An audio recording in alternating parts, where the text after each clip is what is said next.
Om Swastiastu. Assalamualaikum warahmatullahi wabarakatuh. Salam sejahtera untuk kita semua. Salam Namo Buddhaya. Perkenalkan, kami dari kelompok SGDA 2. Pada kesempatan kali ini, kami akan mempresentasikan hasil studi proyek kami yang berjudul Intermediate Filament and Cancer Diagnosis. Bisa di next slide. Adapun daftar nama dari anggota kelompok SGDA 2 yang terlampir seperti berikut. Bisa di next slide. Nah, baik, perkenalkan, nama saya An Agung Prani Kencana Dharma Putri dengan 3 digit yang terakhir 025. Bisa di next slide. Nah, di sini saya akan menjelaskan di bab 1 pendahuluan, tepatnya di latar belakang. Bisa di next slide. Nah, di sini saya akan menjelaskan latar belakang dari penulisan studi proyek kami. Sel merupakan bagian struktural paling kecil dari makhluk hidup yang mempunyai berbagai peranan penting. Di dalam sel terdapat organel-organel yang mempunyai fungsinya masing-masing. Salah satunya adalah sitoskeleton yang menjadi kerangka pada sel. Dalam melaksanakan fungsinya, sitoskeleton mempunyai beberapa jenis, yakni mikrofilamen, filamen intermediate, dan mikrotubulus. Sel yang tidak dapat berfungsi dengan normal bisa mengakibatkan banyak penyakit karena berpengaruh buruk terhadap organ, jaringan, dan lainnya. Kelainan yang sering ditemui karena fungsi sel yang abnormal salah satunya adalah kanker. Untuk mendiagnosis suatu sel kanker, pemanfaatan filamen intermediate dapat digunakan dengan antibodi fluorescent tag yang spesifik untuk protein setiap filamen intermediate tersebut. Pada orang pengidap kanker, filamen intermediate didapatkan melalui biopsi pada sel kanker lalu dianalisis melalui teknik imunohistokimia. Berdasarkan hal tersebut, maka kajian literatur ini dibuat untuk mengetahui dan memahami peran filamen intermediate dalam diagnosis kanker. Sekian yang dapat saya sampaikan. Selanjutnya akan dijelaskan oleh rekan saya. Bisa di next slide. Terima kasih atas kesempatannya. Perkenalkan, nama saya Anjun Pratagunase dengan 3 digit yang terakhir 041. Bisa di next slide. Nah, di sini saya akan menjelaskan terkait rumusan masalah, tujuan penulisan, dan manfaat penulisan. Rumusan masalahnya ada 3, yaitu apa yang dimaksud dengan filamen intermediate, apa yang dimaksud dengan kanker, bagaimana peran filamen intermediate dalam diagnosis kanker. Sedangkan tujuan penulisannya adalah untuk mengetahui tentang filamen intermediate, mengetahui tentang kanker, dan mengetahui apa peran filamen intermediate dalam diagnosis kanker. Bisa di next slide. Selanjutnya, manfaat dari penulisan adalah pertama untuk mahasiswa dapat memberikan manfaat seperti memperoleh pemahaman yang lebih baik tentang filamen intermediate dan perannya dalam diagnosis kanker. Sedangkan untuk instansi pendidikan diharapkan untuk memberikan informasi tambahan atau referensi untuk mengembangkan kebijaksanaan penulisan penelitian di dunia medis, khususnya mengenai filamen intermediate dan perannya dalam diagnosis kanker. Sekian dari saya, akan dilanjutkan oleh rekan saya. Terima kasih. Baik, terima kasih atas waktunya. Sebelumnya perkenalkan, nama saya Madi Wulan Virgioni Putri dengan NIM 21025111042. Bisa di next slide. Baik, di sini saya akan membahas mengenai bab 2, yaitu kajian pustaka. Bisa di next slide. Yang pertama mengenai pengertian dari filamen intermediate. Filamen intermediate adalah salah satu dari 3 komponen sitoskeleton yang ukurannya ada di antara mikrotubulus dan mikrofilamen, dengan diameter rata-rata sebesar 10 nanometer. Tidak seperti mikrotubulus dan mikrofilamen, sifat dari filamen intermediate ini stabil. Filamen intermediate dapat meningkatkan stabilitas mekanik dari struktur sel, di mana setiap jenis sel disusun oleh filamen intermediate yang berbeda dengan subunit protein yang berbeda pula. Terdapat banyak protein dengan ukuran antara 40 sampai 230 kDa yang berfungsi sebagai subunit dari filamen intermediate, dan lokasinya dalam berbagai sel dapat diidentifikasi dengan imunohistokimia. Hampir semua subunit adalah dimer yang mirip batang bergelung, dapat membentuk tetramer antiparalel dan membentuk berkas mirip kabel besar atau protofibril yang nantinya distabilkan lebih lanjut oleh interaksi lateral. Sekian yang dapat saya sampaikan, selanjutnya dijelaskan oleh rekan saya. Baik, terima kasih atas kesempatannya. Sebelumnya perkenalkan, nama saya Putu Abdi Mahadewi dengan NIM 21025111038. Boleh di next slide? Baik, selanjutnya saya akan menjelaskan mengenai fungsi filamen intermediate. Filamen intermediate bersama subunit proteinnya secara umum memiliki fungsi diantaranya 1. Menopang sel secara struktural, 2. Membentuk kerangka struktural 3 dimensi yang dapat diubah untuk sel. 3. Menambah inti pada tempatnya. 4. Menyediakan hubungan antara sitoskeleton dan membran sel. 5. Membentuk kerangka sel untuk menjamin selubung inti dan reorganisasinya setelah mitosis. 6. Memberikan kekuatan tarik yang membuat sel bisa menahan tekanan mekanis. Baik, sekian pemaparan dari saya. Selanjutnya akan dijelaskan oleh Mas. Baik, terima kasih untuk kesempatannya. Sebelumnya, perkenalkan, saya Nyoman Mali dari Mariana dengan 3 digit PIN terakhir 034. Berikutnya saya akan menjelaskan mengenai jenis-jenis dari filamen intermediat. Jadi, filamen intermediat ini memiliki ciri khas jika dibandingkan dengan jenis mikrotubuh lainnya, yaitu filamen intermediat ini memiliki banyak jenis yang tersebar di seluruh sel. Berikut merupakan beberapa jenis filamen intermediat yang ada pada sel. Saya akan menjelaskan 2, yaitu keratin dan pimentin. Jadi, keratin termasuk dalam sejumlah besar asam aminocysteine, dan keratin biasanya dapat ditemukan pada lapisan pelindung seperti kulit dan rambut pada manusia dan bulu pada hewan.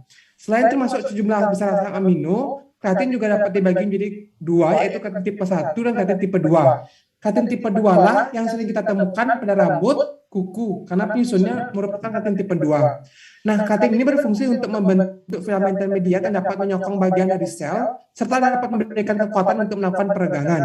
Yang kedua adalah pimentin. Jadi pimentin ini tergolong protein filamen intermediat tipe 3 yang berfungsi untuk mengatur posisi dari organel dan hemostasis tubuh serta dapat melindungi nukleus. Berikutnya akan dilanjutkan oleh teman saya, Hana Sajidah, saya persilakan.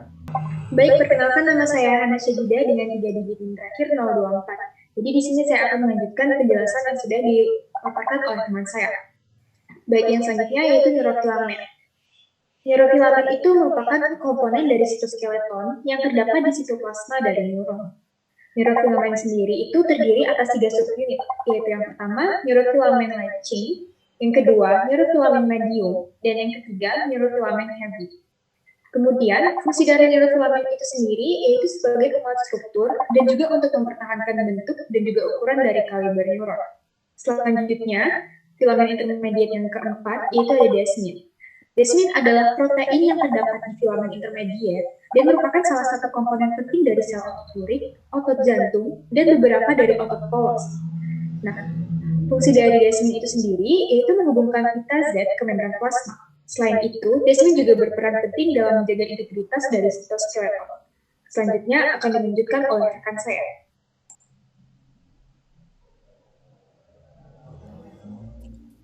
Baik, terima kasih atas kesempatannya. Perkenalkan, saya Edi Bagus Kadidwi Diksa Pranata dengan NIM 21025111040.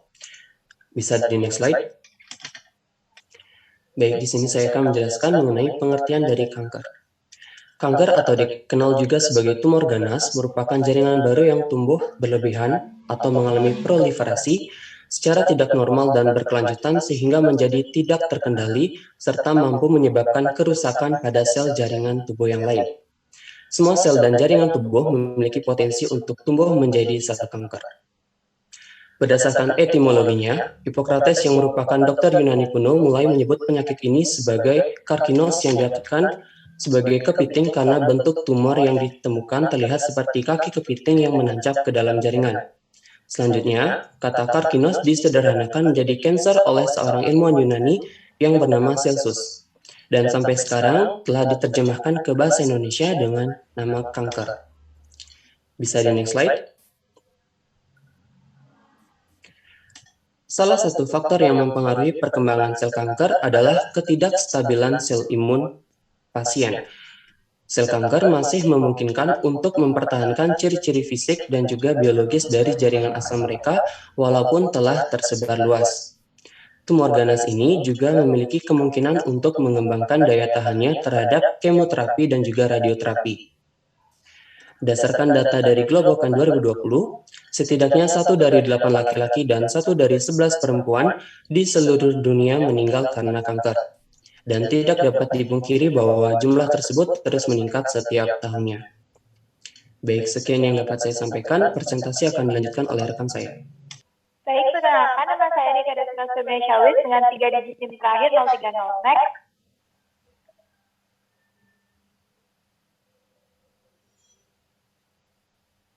Baik, di sini saya akan menjelaskan mengenai faktor risiko kanker. Adapun beberapa faktor yang menyebabkan seorang dapat terkena kanker adalah yang pertama adalah faktor genetik.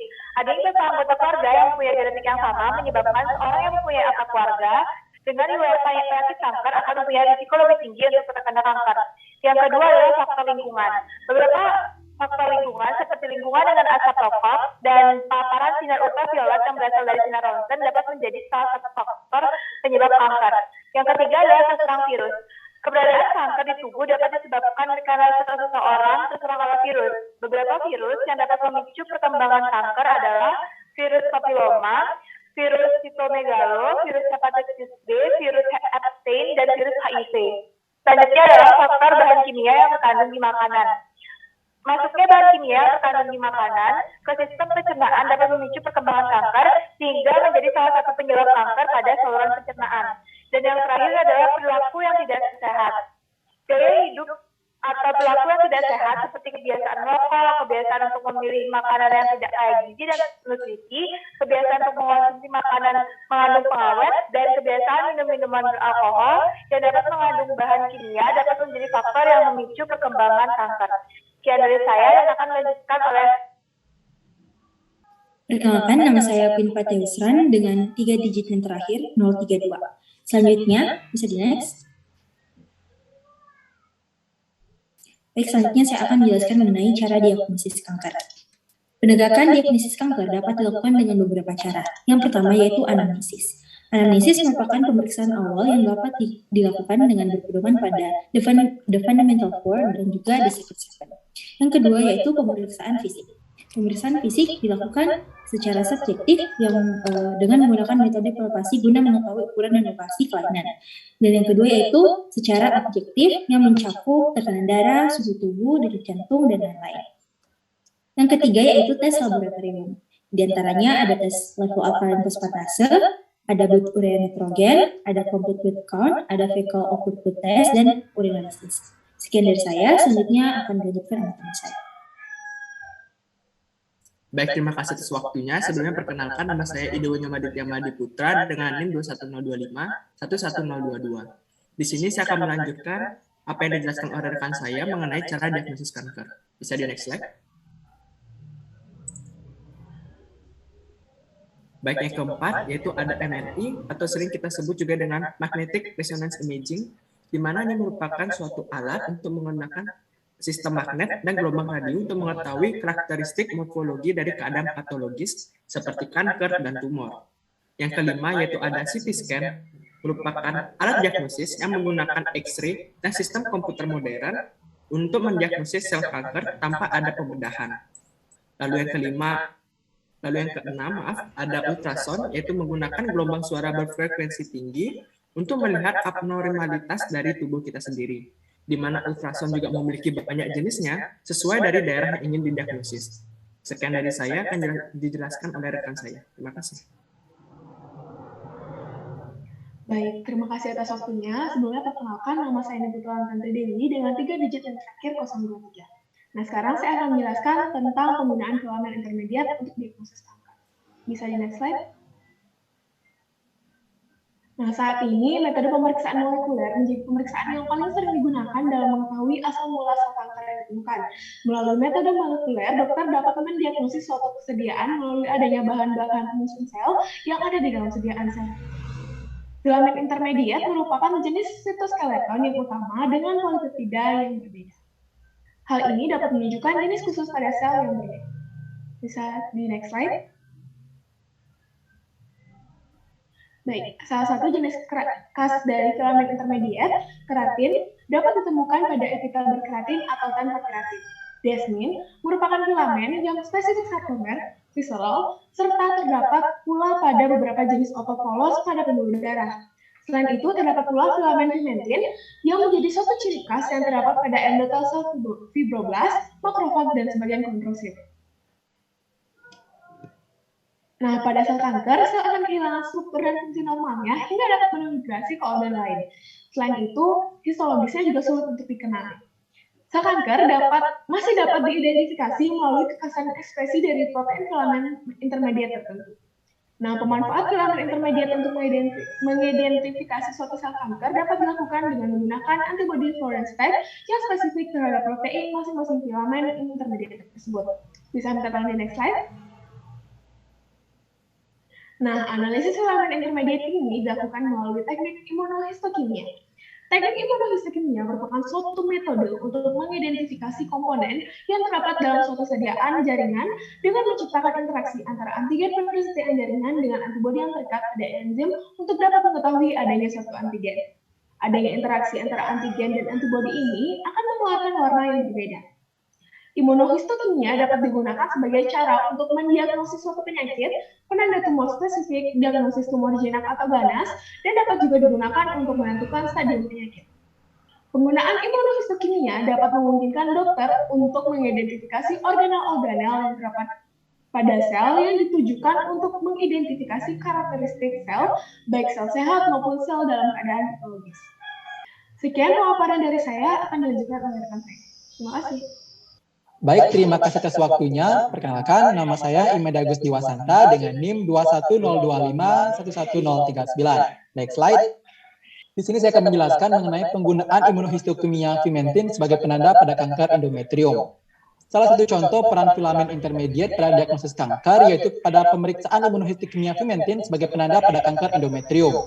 Kanker endometrium atau yang lebih dikenal dengan kanker rahim merupakan kanker yang terjadi akibat adanya transformasi ganas dari endometrium atau lapisan paling dalam pada rahim, di mana sel-selnya tumbuh secara tidak terkontrol sehingga akan menginvasi dan merusak jaringan yang ada di sekitarnya.